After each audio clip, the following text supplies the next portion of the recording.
In a dramatic turn of events, Ukrainian President Volodymyr Zelensky has confirmed that North Korean troops are back on the front line in Russia's Kursk region. This follows reports that Moscow had initially withdrawn them due to heavy casualties. Speaking in his evening address, Zelensky stated that new assaults had begun, with Russian and North Korean forces returning to the battlefield. According to him, Ukrainian forces have inflicted significant losses, with hundreds of Russian and North Korean soldiers reportedly destroyed. This development comes after a brief period of relative quiet regarding North Korean involvement. Earlier reports suggested that Pyongyang had sent over 10,000 troops to assist Russia in repelling Ukraine's counteroffensive in the border region. However, heavy casualties led to speculation that they had been pulled back. Now, with their return, it seems Moscow is once again relying on North Korean manpower to sustain its ongoing offensive. Meanwhile, geopolitical movements surrounding the conflict are gaining momentum. Former U.S. President Donald Trump hinted at a possible meeting with Zelensky next week, though details remain unclear. Talks between Ukrainian and American officials are reportedly underway, focusing on military aid, security concerns, and future diplomatic strategies. At the same time, Ukraine's leadership is preparing for the upcoming Munich Security Conference, where discussions about continued international support will take place. On the battlefield, Russia has claimed victory in the eastern Ukrainian mining town of Toretsk. If confirmed, this would mark Russia's most significant territorial gain since capturing Avdiivka last year. However, Ukrainian forces maintain that the fight is not over, stating that they still hold positions on the outskirts of the town.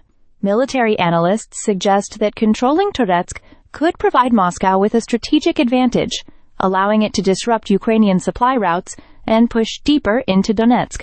The war's brutality is evident not only in ground battles, but also in the air. Ukrainian reports indicate that Russian forces launched hundreds of drones, missiles, and glide bombs over the past week, causing significant damage and civilian casualties.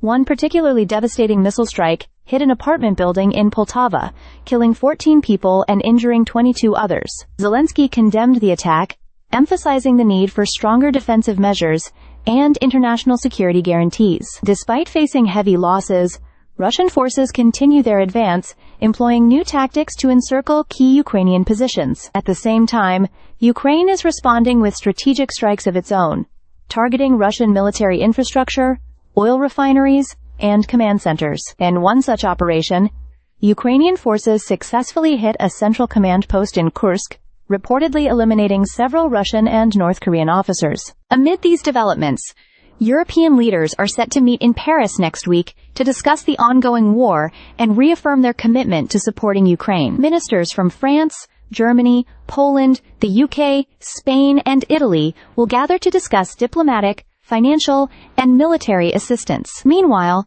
speculation continues to grow about potential negotiations between Russia and Western powers, though the Kremlin has remained tight-lipped on the matter. As the war nears its third anniversary, both sides are showing no signs of backing down. Ukraine is battling against severe manpower shortages, with reports suggesting that 50,000 reservists are being deployed to replenish frontline units. Russia, on the other hand, continues to endure staggering casualty rates, reportedly losing tens of thousands of soldiers each month. Despite this, Moscow appears determined to press forward, using every available resource, including North Korean troops, to achieve its objectives. With no clear end in sight, the conflict remains as intense as ever. The return of North Korean forces to the battlefield underscores the evolving nature of the war, where alliances, strategies, and tactics are constantly shifting. As both sides brace for the next phase of fighting, the world watches closely, hoping for a breakthrough that could lead to peace, but preparing for the possibility of further escalation. Stay subscribed for more videos.